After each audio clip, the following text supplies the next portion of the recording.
Hello there. Thanks for watching News Echoes on Nigerian Affairs. My name is Shegun Johnson. We want to look at the issues affecting Nigeria right now. And in the studio with me, all the way from Toronto, Canada, is Sir George. Sir George, you're welcome to the program. From around it the has world. to take time to get to Canada. So, okay, yes. So you're here now. I will welcome you today for our today's show. It's going to be a fantastic one. Thank you, sir. And in faraway Milan is Mark. Mark, you're welcome to the program.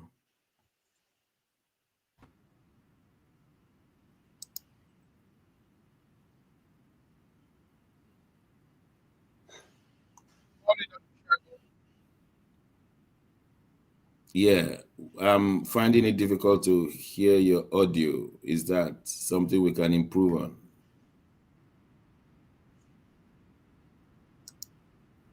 Yes. Good morning. Okay. Can you hear me? Yes. You're Yes, sounding better now. Yes, sir. Yeah. Good morning, Sir George. Good morning. Well done. Yes, good to have you guys again. Thank you. Yeah, we have this challenge in Nigeria. The president of the Federal Republic of Nigeria is being laid out bare in the United States of America. Since the report of the result of the election has been out, it's been one challenge after the other. It's gone to the Nigerian Presidential Tribunal and they upheld his presidency. But one of the contestants, Sir Abubakar Atiku, has taken the matter to the court in Illinois, asking that the report of the certificate of Ashiwaju be presented to him. He wants to make sure that the right person has applied to be the president of Nigeria. The court granted him that request, but President Tinubu went ahead and appealed that it will do an irreparable damage to him if that certificate is released. And Atiku went on to contest it that he would need it just to know whether it's the same person or there's identity theft in this situation. And the matter is to come up on Thursday. That is tomorrow. We will know whether the appellate court is going to uphold the old judgment or not. But the real issue is to know whether the Bola Tinubu that was given admission into Chicago State University was a male or a female. At the moment, we are told she was a female. But Tinubu will have to tell us the correct situation, and the Chicago State University will have to tell us. Sir George is becoming washing the dirty linings of one's family in the public, but the truth is better than dishonesty, or what do you think? Well, to be very frank with you, there is the problem we have with this whole entire issue to be begging the court, not to release the information that is going to do irreparable damages. What are the irreparable damages? Because that's the question everybody needs to know. Number one, is that his real name? Because this thing has been in question even during his gubernatorial election. So the thing is, there are some recent information coming out recently about that his real name was not really Bola Asiwaju, Bola Ahmed Tinubu, that he changed it, that he spent about 5 years in prison, in America, and finally was deported, and then he came back again. So we don't know whether all these allegations are true or not. But you see, where there is no smoke without fire. And that's one of the major problems we're having today, is that something is definitely wrong. If you are a straight A student, you will be proud to let the world see your academic record. But in this particular case here, all we are seeing is spending thousands upon thousands of dollars to block this university from releasing the information. So there is definitely something to hide. And that is not looking good on Nigerians. To be very frank with you, honestly speaking, the world is watching. And every single day, this thing goes deeper. Our integrity internationally is going down lower and lower and lower. And let me tell you something. This is part of the reason why I believe that the president of the United States of America did not want to. Biden didn't want to talk with him because he must have been warned about the impending, legalities and all the damages that he could do to his person if he openly come and sit down with this man and start discussing. So, and this is not only on President Ahmed Tinubu, it's on all Nigerians around the world. So Yeah. something needs to be done, honestly. Something, and it needs to be done. And when he talks about this Olajide Adeniji and then Durajaye or Agunsaya, who came out, Yes, who are purporting to be classmates of his. yeah, purporting to be, they are paid. Even when this man was being interviewed in some of the stations in Nigeria, you could tell that he was lying. Maybe he knew him, but as to say that he is the one that he went to school with, there is no evidence to support that. It's interesting you bring that up, Judge, because I was thinking if I wanted to apply for, say, a position as a medical doctor in your hospital, and then I brought two of my classmates, please certify to Sir George that I was in the medical school. Will that not be ridiculous? Will it not be my certificate you want to see? Who are these people coming to certify me? And then you are asking the school not to release the information. Why are you asking them just, okay, release only the, just the certificate, don't release any other information? That means you have something to hide. Yes, I think people are saying that he has this thing to hide because it will show that it was a female. The secondary school he went, it will show his gender. The secondary school may be Our Lady Girls of Apostle. And so it will be, how come you went to a girls' school alone? When so just in case the female Bola Tinubu went to a girls' school only, and he will be the only boy in that class. So that's the challenge. And people are saying this thing openly. Mark, for the first time, can the largest black nation in Nigeria show the world that we want to work in honesty? Is it possible, or we just want to use this mud to wrap up over 200 million people? Is this not the reason why Western world will say, please resign for the sake of the remaining population? That's it, Dr. Shagun. Mia talking about this, Sir George talking about this is funny, it's ridiculous. It looks like some comedies stage show are very, very, very interesting. Yes, Nigerian President Bola Ahmed Tinubu is reluctant to allow the federal judge in the United States to give his university certificate to his political opponent. Take note that it is a PDP Atiku Abubakar that is doing this heavy fight. Yes, the judge, I think her name is Nancy Maldonado, has blocked all the other details. And she said the admission records and especially the gender will be disclosed. I think that was the announcement we got as at Monday. So, you said it all. On Thursday, we'll be hearing that final judgment. The case was brought by Atiku. And interestingly, we are seeing these very funny things there, like you just said, Dr. Shagun. I mean, it's a woman that was Bola Ahmed Tinubu. And how come it's a man that we're seeing? So where did that change happen along the line? And we also saw that these were part of what was those conditions that should have not made Ahmed Tinubu eligible for running. But he went ahead to run, and now all of this is spilling to our face.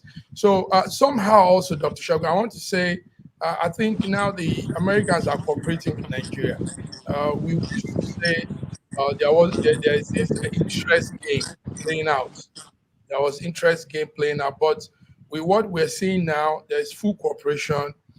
And like George said, Tinubu was in America. Biden didn't want to have much formal meeting with him because um, his um, his status is still to be verified. So I think they are realizing that our Nigeria as a people, as a country, we need to get things settled before this international relationship with our presidency. Thank you. But Thank you very much. I use the opportunity to welcome BD back from Business Summit Affairs. You're welcome to the program. BD, are you with us? I can hear you. I think. Okay.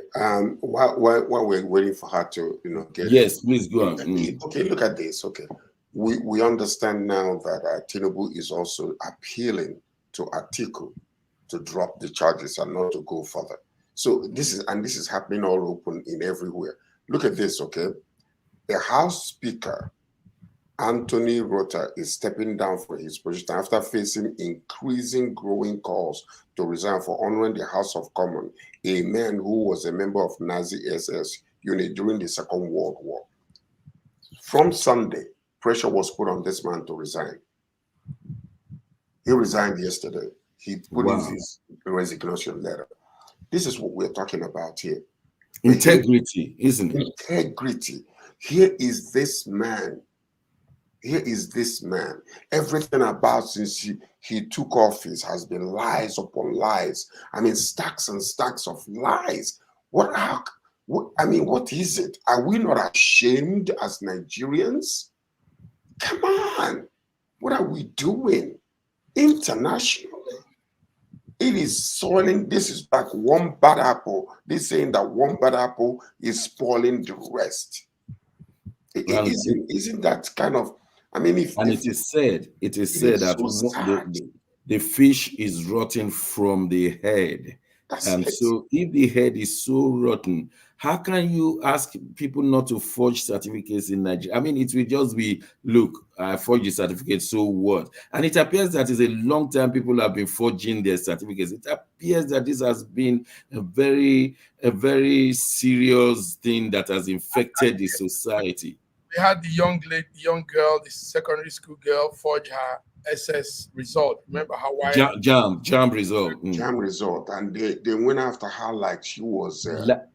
People now say that Nigerians should go and apologize to that girl. Of course. Sir George, I have other pertinent question to ask you still on this matter. Atiku Abubakar is known for his resilience if he wants to fight. He doesn't give up midway. He was the vice president for 2 terms under Obasanjo. When Obasanjo decided to go on a 3rd term, something against the Nigerian constitution, but Atiku was against him to the very, knowing the capability and the jugability, if there's a word like that in English, of Obasanjo. Atiku stood his ground, and Obasanjo had to back down and said, "Oh, I never even tried." But he never forgave Atiku for that. Do you think, with all the northern elders sent to Atiku, do you think that Atiku will back out at this time, or or his resilience to bring it out will see us through? You see, let me tell you what they're going to be saying to Atiku.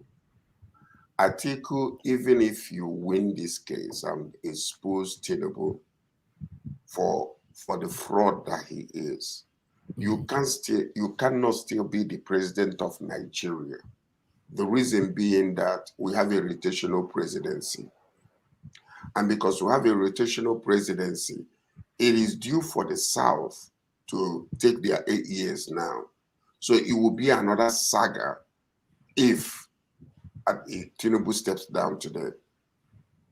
So that's exactly what the problem we have. Yeah, but are you scared that Tinubu may negotiate with Atiku and say, "What do you want?" Because that's what we are getting on the internet now. That's What do exactly you right. go and negotiate with Atiku? Whatever he wants, I will give him. Well, you see, when he started with, you don't have to wait. All you need to do is to grab it and keep running. And he's been running ever since he grabbed it. So the problem is that we're chasing him right now, because for you to grab it and run with it, that means it doesn't belong to you. And you know that it's not yours. So when you're running with it and you're being chased as a thief, that is the major problem. Now, he's negotiated himself all through the tribunals, everything. So he stays, he goes under, he works, because that's his style. And I believe this is exactly the way he wanted himself into his education. Because that thing that happened, there is really, really something underlying, mess, insidious mess that is going on with all this entire thing. So, and that's exactly the problem. My major issue is really this: the image of Nigerians internationally. Yeah. Mark, you wanted to say something? Yes, I wanted to say something about this Atiku issue. Atiku is not much of a resilient fighter in the past, but it changed this lately. It changed also because of the obedient movement. The obedient movement brought in a very hyper resiliency into politics. So Atiku tapped into that. That's how we studied it from here. He tapped into that obedient LP movement, how these young men were all going out all the way. So he tapped into that and he's running with this. Then now let's take note also, is a thing, is like an Atiku thing. It's not really PDP in this case, because in fact we didn't see any other name as the petitioner in this whole thing. It's just Atiku, Abubakar Atiku. Yeah, the U.S. court will not recognize PDP anyway because of his political party. So he's a man. Yeah. He has something at stake. The judge was very clear.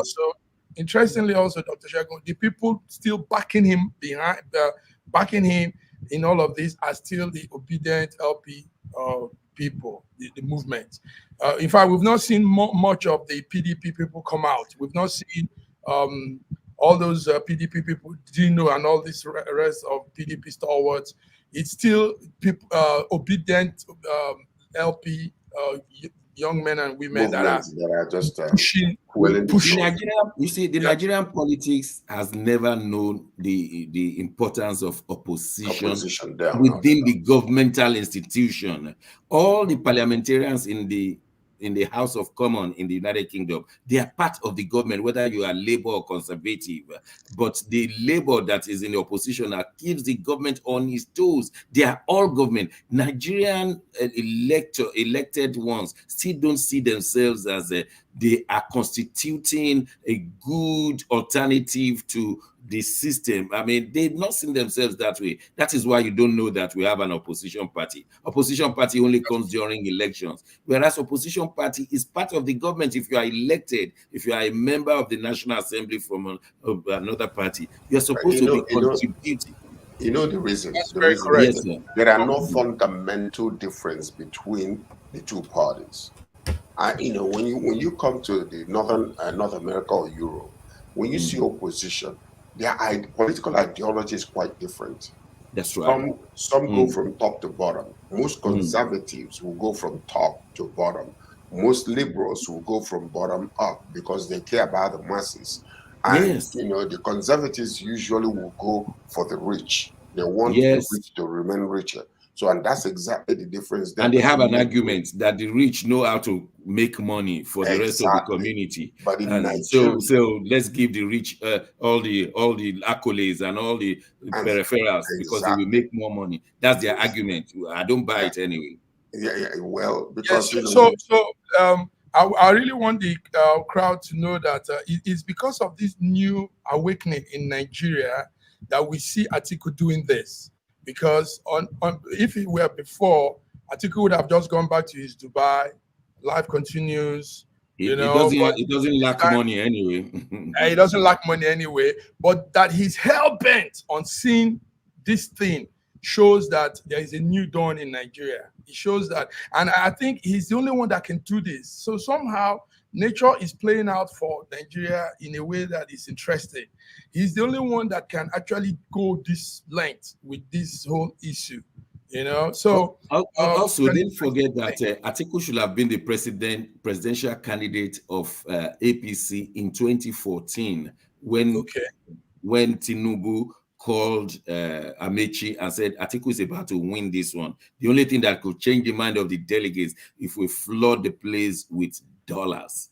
And Amechi went to the vault of Rivers State, flooded the place with dollars, and Buhari won that election. The last minute, it was Tinubu that read the situation, provided the answer. Amechi brought the money out, thinking that it will be his turn one day. But unfortunately, that same Amechi has been pushed behind the scene right now. And I think he's a student somewhere in the Nigerian law school somewhere, language. But that's not the most important thing is that. So Atiku could now see a payback, say, yes, you're going to suffer for this. You have done me a few times. Now let me, I mean, it's just a possibility why Atiku is hell-bent. But bottom line is that, like Sir George said, all of us, whether we are APC, PDP, or no party at all, we are being smelled with your president is a liar, is a thief, is fraudulent. We need a cleansing. We need a cleansing. Can somebody tell them in Nigeria we need a cleansing? We are stinking. BD will help us tell them of the nation. Look at America. When I said, BD will help us tell them in Nigeria. BD, you are welcome to the program. The connectivity has been messing things up. But honestly, is it possible we still have integrity as a nation in Nigeria? That's the issue this morning. Can we go with our head high in international communities and say we are a nation of integrity and not fraudulent? And not every one of us have got our certificate from Oluwole place. Bidi, how are you doing in Nigeria? I'm doing well, Dr. Shegu. Sir George, massive man, good morning. Good morning. Thanks for being here again. I'm doing well. Nigerians, the integrity in Nigeria, the thing is that, let me be frank with you, Nigerians have given up hope. Nigerians are no longer interested in what happens in the corridor of governments, because the last hope of Nigeria was the election, last election. After the election, they hoped heavily on the judiciary, and the judiciary dashed their hope. And not only dashing their hope, you have seen the way the ruling party has been going about it, silencing the Nigerian people. You can see what the LSC is doing. Before, when I was in school, LSC used to be the body I treasure, I respect so much, because they will always stand against the government. But this time around, they keep giving Nigerian government time, ultimatum, 2 days, 3 days. What's the meaning of that? What's the meaning of that? You know what they do? They give Nigerian government, oh, we are going, in the next 21 days, we are going to go on strike. They will come and appease them with money, and they stay back. They now say, in the next 7 days, we are going to go on the streets. You know what they are doing? That they are calling for more money, and the government of APC keep giving them more money to silence them. So an average Nigerian who reside in Nigeria, I'm telling you, Dr. Shegu, massive man, Sir George, they are tired. I'm telling you, what every Nigerian is doing now is trying to, you want to ask us. But Bidi, from where we are standing, fraud is like going to the toilet and bringing the poo-poo to smite the people. It stinks. Nobody wants to run to stay with fraud. I mean, you want to distinct yourself. Does the Nigerian society not care about being fraudulent again? How can they care about being fraudulent when the judiciary, do you know the meaning of judiciary in a country? The highest body of law have legalized the fraud. What do you expect an ordinary Nigerian to do? Yeah. That's exactly that. You know what she just said now. I rest my case. That's it. But that's it. No, seriously. Well, that takes us to Governor Sanwo-Olu. He was reinforced as the. Can I give you Can I give a scenario of what is happening in Nigeria now? Look at what is happening in Nigeria. The Mohbad story. The Mohbad story has been for some weeks now, like 3 weeks now. Have they made any tangible arrests? They've not. You know why? Yeah. Because is the result of the autopsy out now? All of them. Yeah, the Naramari, the Sam Larry, all of them are linked to presidency. They work for President Bola Tinubu. So is the autopsy report out? We want to know. Autopsy? It will be out by Friday. It's not out. And now let me tell you people here. What are you expecting in that autopsy? It's going to be negative. Nothing is going to come out of it. I'm telling you, quote me here. Nothing is going to. They just you know what they did? What Nigerian government did to tense down the tension in the country, because they saw that Nigerian youth are not happy. That was why they went to exhume his body and they did the autopsy. It's certainly going to come out negative. I'm saying it here on the autopsy report will tell us nothing is going to come out of it. What killed him. Is it the injection? Is it the something? That's what the autopsy report will do. It will not tell you, Dr. Shegun. Dr. Shegun, the autopsy result is supposed to, but she's telling you that it's not going to. Oh, okay. Do you understand? He's saying the autopsy result is supposed to tell you exactly what killed the young man. Yes. But it is not going to. Why is that? And there are two different things. Yes, exactly. By the way, Yetunde Merriman Johnson just say good morning, guys. Good job. And God bless you all as you labor for the nation to get it right. So, Madam, we say thank you very much, all the way from Lagos, Nigeria. Bidi, still on you, as Governor Sanwo-Olu has been accepted as the Lagos State Governor again by the tribunal, but one thing is standing out: his certificate, WAEC certificate, was alleged to be forged. The tribunal said, we are not interested in his forged certificate. You can be a governor without a WAEC certificate. But the LP and PDP said it is wrong for someone who has presented a forged certificate to be the governor according to our law. So BD, we close our eyes to that again. Now, let me tell you, see, Dr. Shegun, I said something here. I said the problem we have in Nigeria is that the judiciary of Nigeria, Federal Republic of Nigeria, have legalized crime and fraud in Nigeria. Now, you see what the judiciary said, that an outsider who is not aspirant don't have rights to fight Sanwo-Olu. That is what is in amended electoral system of this 2022, Abi. That if you're not aspirant, you don't have rights to question the certificate or the legitimacy of another aspirant. They now want that to say it's only the party member have the right to question it. Now, you and I know that nobody in APC that will come and question Sanwo-Olu legitimacy except the person wants to die. So you know what the judiciary has done is to legalize crime, legalize forgery. So what do you expect me to say? Yeah, but insane crimes, Sir George, in Nigeria now is the judiciary. Sir George, quickly help me out. Insane crimes, if a governor should misbehave, I think every citizen has a right to challenge him, not just members of his party, because these activities and actions will be affecting everybody anyway. On a good day, but we don't have any good days in Nigeria. I'm so sorry. It's very sad. Because we are seeing clearly what is really happening with the whole institutions, the three arms of the government in Nigeria.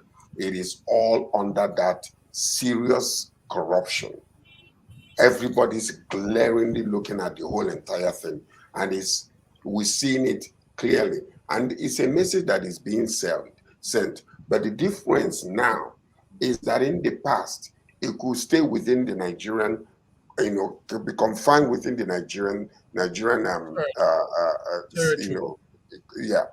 territory.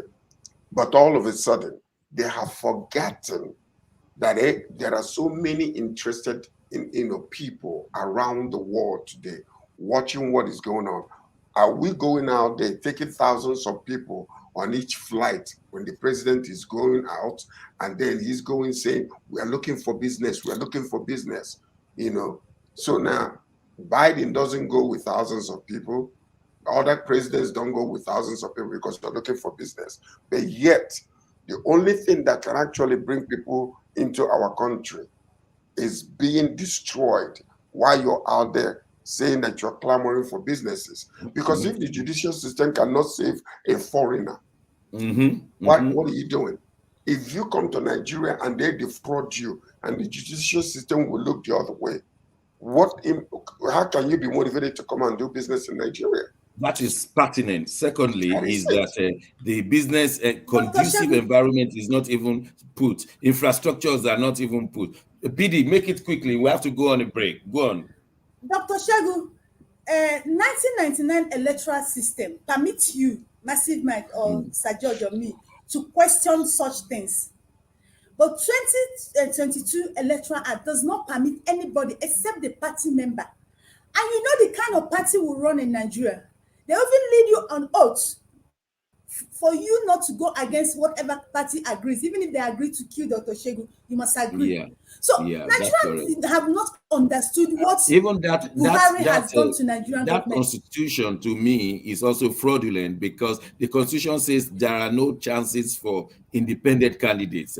Only you must be in a party to contest election. Who does that? Buhari actually destroyed Nigerians. Buhari actually destroyed Nigeria, but we don't know.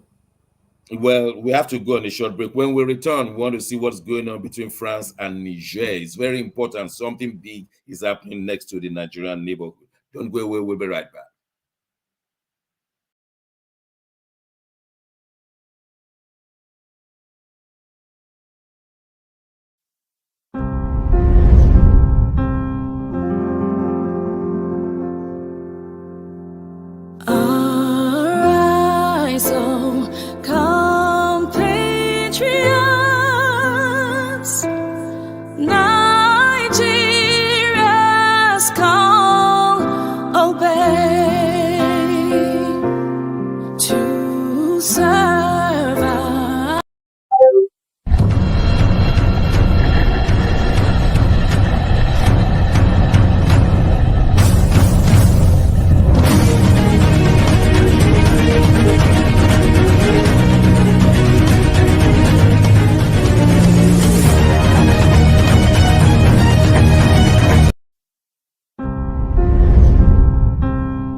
Oh God of creation.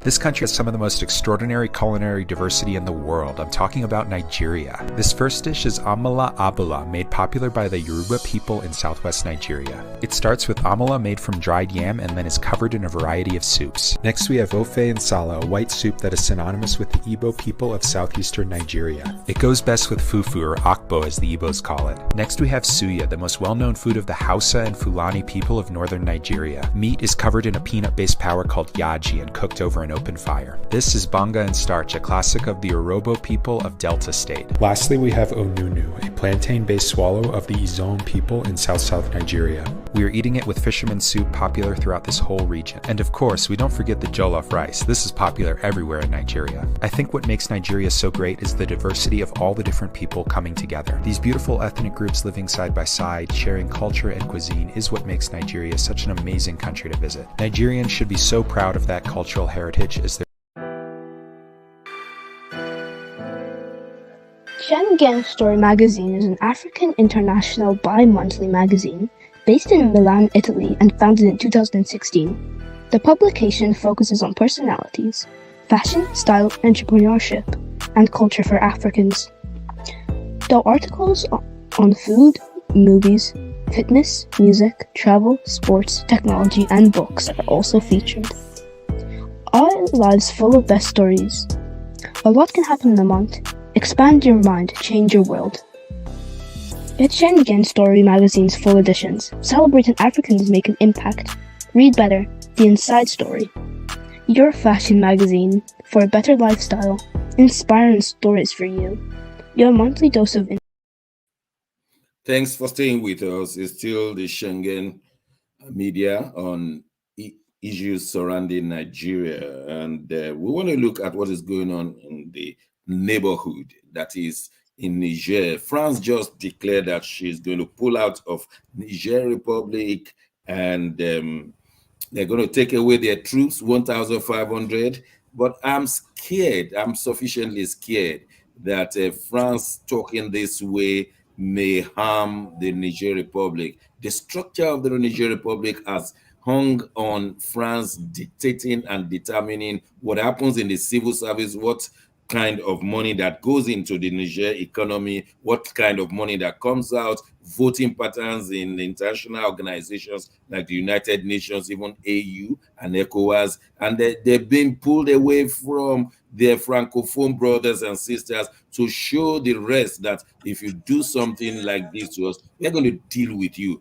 Mark, let me start from you. Are you sufficiently scared that France is up to something here? They want to make a scapegoat and deal with them for the others to learn a lesson from.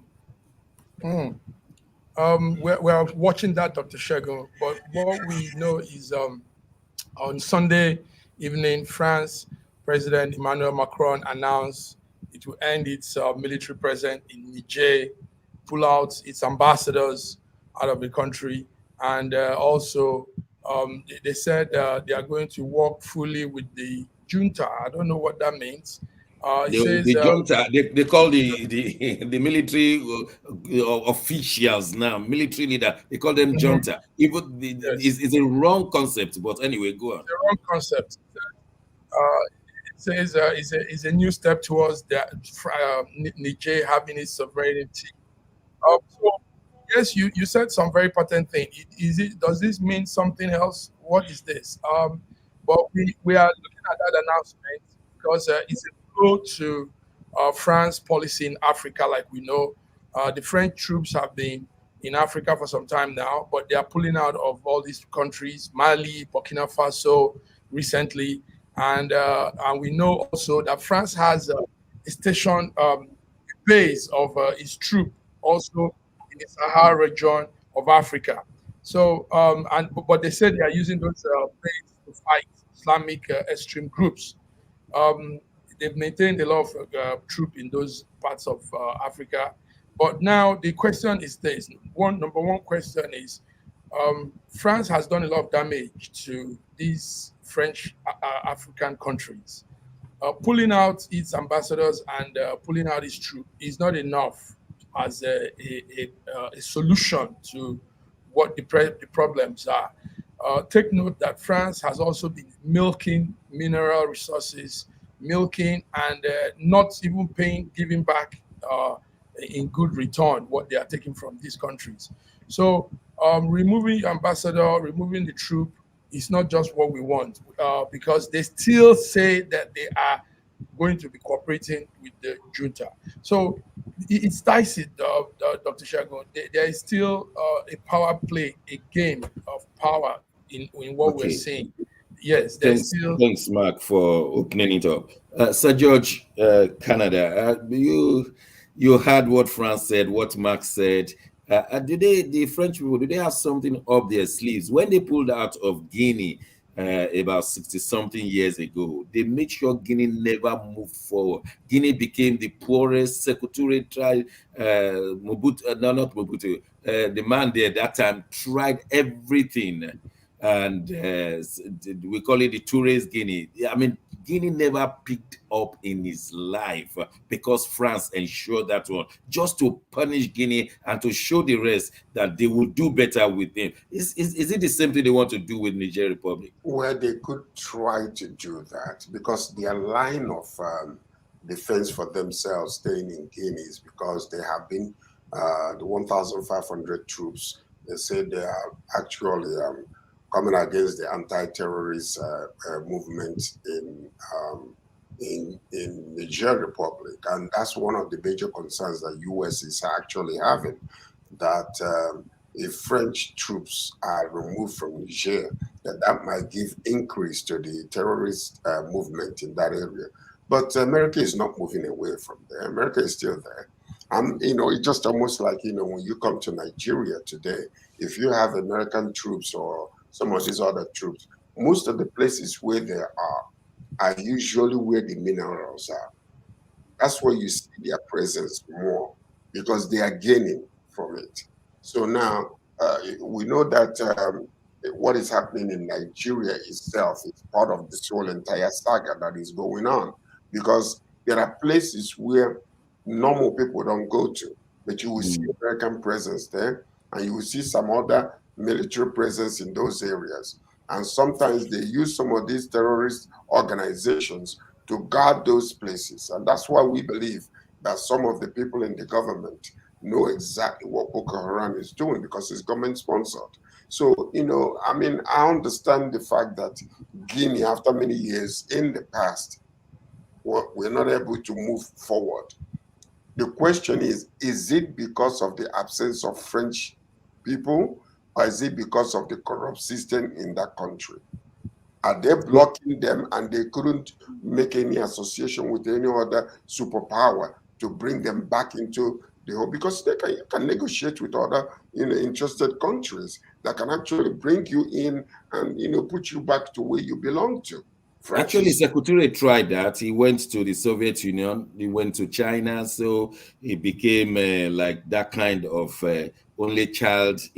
At a time, there was these two blocks fighting one another, and so Secretary was the only one in West Africa that was communism at that time, so it never worked for Guinea. Well, maybe that's the reason, because Europe and North America, they are completely against communism. So if that is the case, it might be the case of Cuba. Yes, exactly. Yes, and we are seeing that scenario going to play again. Bidi, in the meantime, the Association of Mali, of Burkina Faso, and Niger, they have formed a defense pact. That is, they are ready to support one another. You attack one of us, you are attacking the rest of us. Bidi, you think this will solve the problem of the Francophone states? Number one, it has weakened ECOWAS, whether ECOWAS wants to take it or not, accept it or not, because they have 5 nations that have been expelled, and now they are forming their own defense pact. Is Africa not being further weakened by this kind of scenario? Of course, it's actually what ECOWAS and AU started. Because if ECOWAS and AU were stronger, as they expected to be in Africa, if they were representing Africans well, this new development will not be coming up. You know, it's a normal thing when the person you expect to defend you or protect you is not protecting you. It's natural with human being. You do everything to protect yourself. That is exactly what Mali, Burkina Faso, and Niger is doing. And if you look at the history, you find out that these countries have had one thing with France. They are what they will call anti-France. So they understand France very well. And like you could give example of Niger, they understand France very well, and they know, like Macron said that they are pulling out. You remember earlier they said that these junta are illegal, that they will not listen to them. But from the way things had turned out now, they now understand that these people I'm calling illegal are not actually illegal because they are being welcomed by their people and other African countries. So what he's trying to do now is to still work with them because of what France stands to benefit from Niger. Yeah. Do you understand? That's what he's trying to do. He removed his ambassador, he removes his troop, but he's still working with them. He said he's working with them. He's not working with them because of the interest of the Niger. He's working Bidi, wait a minute. Where does it leave ECOWAS that has expelled Niger Republic, that will not recognize the government in Niger Republic? Now, France is recognizing the government in Niger Republic and will cooperate with you. Where does that leave ECOWAS now? where it leaves them is to show them that they've made a mess of themselves. That's where it leaves them. They've made a mess of themselves. And if they can think and reason very well, they should be able to come back and take their position. But you understand? But unfortunately, they won't. Do you understand? So that's what Macron is. Macron is just trying to be smart. Yes, let me walk along with these people because France depends on them. Milk them. George, Yes. the last. I want you to have the last say on this matter so that we can go on to other matters. Will this teach Tinubu a lesson on foreign policy? That he gave a 7-day ultimatum to these Nigerian new military leaders, and now the whole world turned against Tinubu and his ECOWAS, and they've started accepting. Is that a new? Is it? Will it teach him one lesson in foreign policy initiatives? You see, you can be an oligarchy in, you can be one-man squad in Nigeria. And when you start dealing with international communities, you better think, and you better, take your time to study the situation before you start mouthing off. That's exactly what he needs to learn.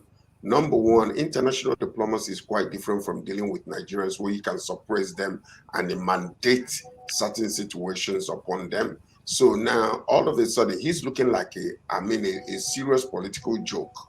When you think about from the very beginning, from the onset up until today, on the stage where he was being inaugurated, he just said he didn't think, he did not consult.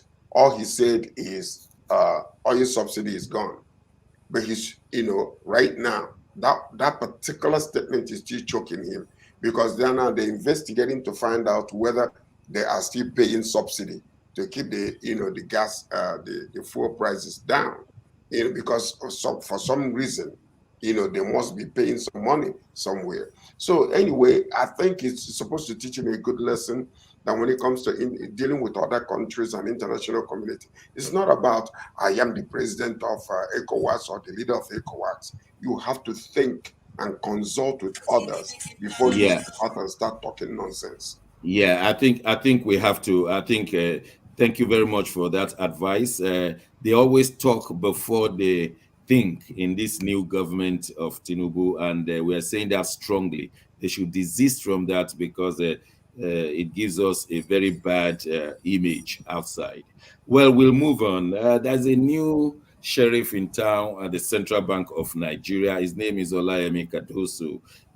He's been around for a while, but more importantly, is that he's been a Tinubu man for many, many years. Many are not sure whether he can handle the case of the Nigerian economy.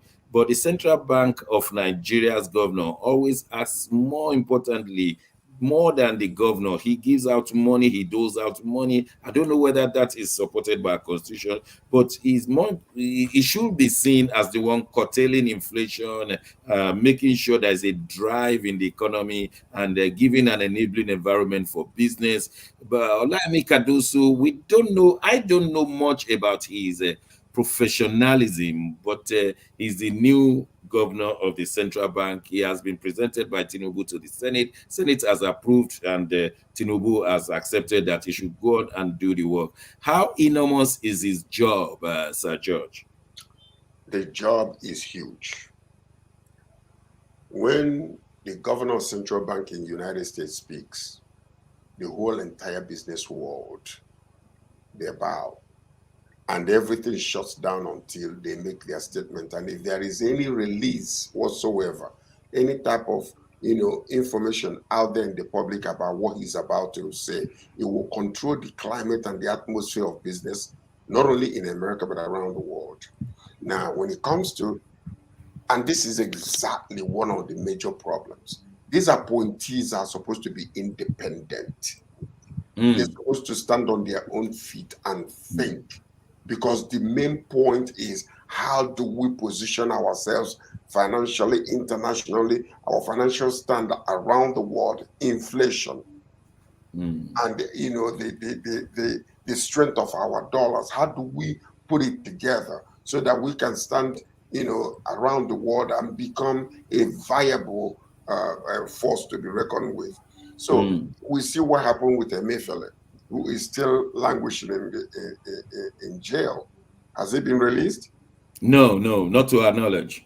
Okay. So this is exactly what you see in Nigeria today. So why are they holding this man?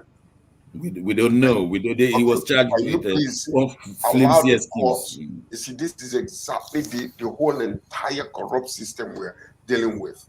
The court system is saying that he ought to be released. They are violating his constitutional right to be bailed out.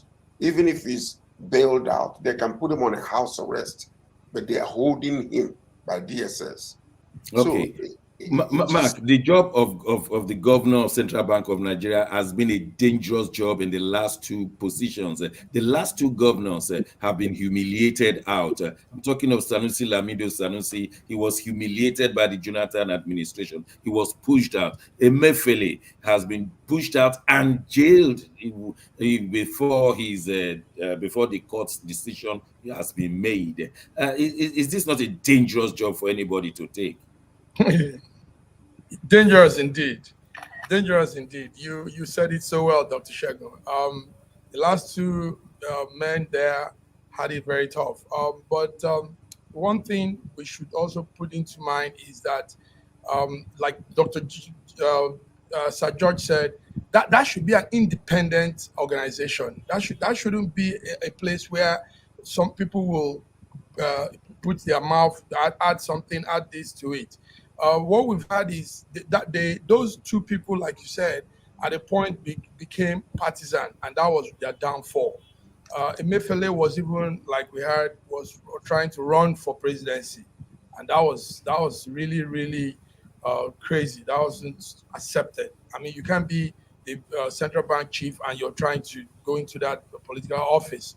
And Emefiele was affiliated to a political party. That was also a pitfall for him. So we've had all these situations, but we know now that a new man is there. You just said it, Olayemi Cardoso. Bola Tinubu says he's his man. He was grilled in the House on Tuesday. And he comes also with, listen to this, I know you know, he comes also with about 6 vice deputy governors, 6 of them. Bala Bello, something Philip Ekwazor, Abdullahi something, and Mohammed, and all of them. So you have an organization that is run in Nigeria more affiliated with a political party. And that's exactly my question to Bidi. Bidi, we were told by Sanusi Lamido that the Jonathan administration mismanaged billions of dollars, and that led to his downfall. This Cardoso man who had worked with Tinubu, who had been known as a Tinubu's man, who is not ashamed to be affiliated with Tinubu, whom Tinubu has found to be the beloved person who can run. Will he be able to expose what is going on with our fiscal policy if Tinubu's family are fiddling with the money of Nigeria? Is he in a position to tell the rest of the world? Nope. Of course, he will not now. How will he do that? Do you know how far he has come with Tinubu? He was a commissioner when Tinubu was governor. He was the chairman of Citibank. You know the affiliation with Citibank and Tinubu. Do you understand? They've come a long way. No, I don't know. Our viewers may not know. What's the affiliation? So that's it. Now, from what Sir George said, normally, Governor of Central Bank is not supposed to be getting into trouble the way they've been getting. Look at Sanusi, look at MFLA. If the Central Bank has been run the way it's supposed to be run, if Nigerian government has been obeying the rule of law, you remember when MFLA was still the governor of CBN, he was invited to the court 2 different times. He did not. He ignored them. He did not. In the second time, he was asked, and he said that his principal, which is Buhari, said that he should not attend to that call. Now, like Sir just said, all this central bank is supposed to be independent. If they observe that independency and obey the rule of law, they certainly will not be getting into this trouble they are getting into. But because of the kind of government you run in Nigeria now, is government of loyalties, loyalty to somebody who appoints you, loyalty to the presidency, certainly they will keep getting into trouble. Cardoso will get into trouble as long as Tinubu is the president of Nigeria. He will get into a lot of mess. He will mess a lot of things. And the only person who might reveal it is the next president to come, if he's not an APC president. But if he's an APC president, he will not be revealed, and Nigerians will keep suffering it. Well, yes, Sir George. Let me say this. Because sometimes, when things are happening, we don't go to look at the, behind the scenes. Why is Emefiele still being held? Emefiele was nothing but a political prostitute that was used to do a lot of bad things. Yes, including the color, which if he opens his mouth and releases it, and that's why they are silencing him. Because if Emefiele comes out and start talking about the things he did for these people, believe me, it will not be pleasant in the ears of the Nigerians. So, and that is one of the major problems. They use you, and when you are on the other side, they will just want to silence you permanently. So that's exactly what I believe that is going on. They're not holding him. Trying him may expose so many things that we may not need to hear. That's why they're still holding him there. And I think they will make him understand that if we release you, we are going to release you. If we release you, you must keep silent. I think that is the challenge. Yes, Bidi. See, why Emefiele they are still holding Emefiele is still what I told you. If the next president that will take over from Tinubu will be APC, we will not know anything. Now, why Emefiele is there is because the person that actually did this evil is President Buhari, and nobody wants to mention him because he's an APC person. Nobody wants to mention him. You remember during the cash crumbs, the courts ruled, and Buhari came up and said a different thing. Do you understand? Now they're holding you know why they're holding Emefiele? Because Emefiele worked against Tinubu. It's a personal vendetta. Emefiele is still there. Is personal vendetta between Tinubu. So we should expect him in jail for a while, even though the judge, the court has not said so. Lastly, Naira is floating down the drain. I'm not happy, even though my £1 could give me 1,250 naira right now. I am not happy. Naira is flowing down the drain, and it started flowing when Tinubu was at the NASDAQ, the Wall Street, and rang the bell. Bam. So what was it? Why would it flow? We don't produce anything. Companies are leaving Nigeria on a daily basis. We don't produce anything. It will still go up. They rang the bell. Naira fell. By the way, before we leave, I want to say a special shout out to Global Women Ambassador of Canada, She was actually she was the former president of Nigerian Canadian Association. She's watching us here. So kudos to you, my sister. Salute. I was her vice, during our tenure here in Canada. And I want to say, wonderful job with the Global Women Ambassador. Salute, madam, and we maybe will invite you one of these days. Yes, we have to close. We just have to close. We love you all in Canada. She's called Lady K. Lady K. We call her the Margaret Thatcher of Canada. That's okay. That's why I like okay. We can invite her one of these days, but we have to close right now. God bless Nigeria. God bless you. We'll meet on Friday. Let's also say that it's a holiday in Nigeria today, Wednesday, LD Malud, and we wish Nigerians a happy holiday, Wednesday holiday. Thank you. Thank you. Thank you, Dr. Shagun. Thank you. Bye, viewers.